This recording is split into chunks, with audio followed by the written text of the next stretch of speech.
So now we want to look at some examples where we're finding the vertical asymptote or asymptotes, depending on whether the function has one or more asymptotes. So please, again, if you haven't, refer to the notes where I describe for you what it means for something to be a vertical asymptote. That means that either the left or the right-hand limit approaches either positive or negative infinity. Okay, it only has to approach from one side.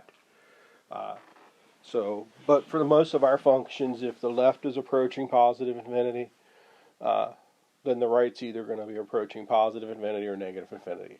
It'll be one or the other for most of our rational functions. So let's consider an example here. F of x equals the function x squared minus 2x minus 3. X squared minus 2x minus 3 over x squared minus 1. Vertical asymptotes happen when our limit is approaching either positive or negative infinity.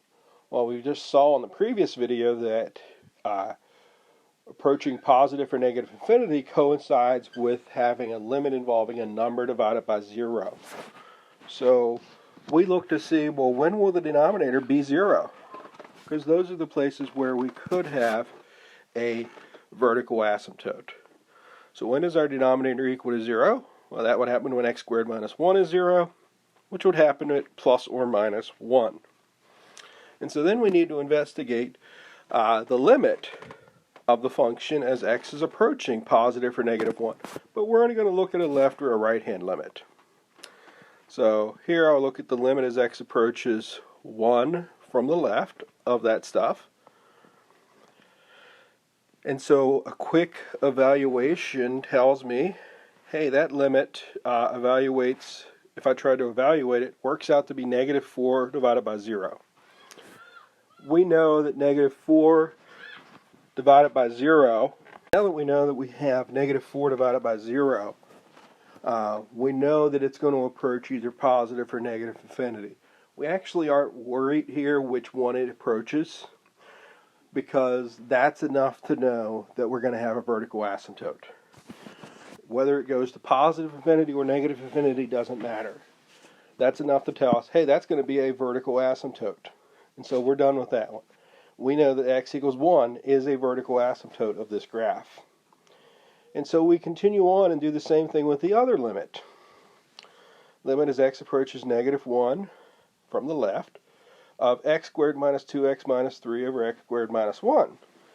As we work on this problem, though, we see a different problem when we try to evaluate it, because that's always, again, our instinct. Let's try to evaluate it. What's the top become? What's the bottom become? And then, if we need to do any work from there, we can go ahead and do that. Well, here, the top goes to 0, and the bottom goes to 0. So this is not a number divided by 0 limit. So at this point, we don't know for sure. It could turn out to be a number divided by 0 limit. That could happen later on in the problem, but right now it's 0 over 0. So this is back to the kind of limit we talked about previously. And so what we have to do here is we go ahead and factor. So the numerator factors as x plus 1 times x minus 3. Right? Things that multiply to be minus 3 add to be negative 2. In the bottom, there's just the difference of squares. So we can go ahead and cancel out that 0 factor and then look at what's left.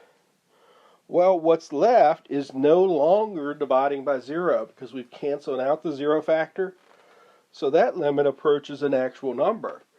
So the left-hand limit is not approaching positive or negative infinity, and actually nothing about what we did in this problem really kind of pertains to a left or right-hand limit. So the right-hand limit's also going to be 2. And so this is not a vertical asymptote. This is not going to be a vertical asymptote. This actually corresponds to a hole in a graph. Hole in a graph.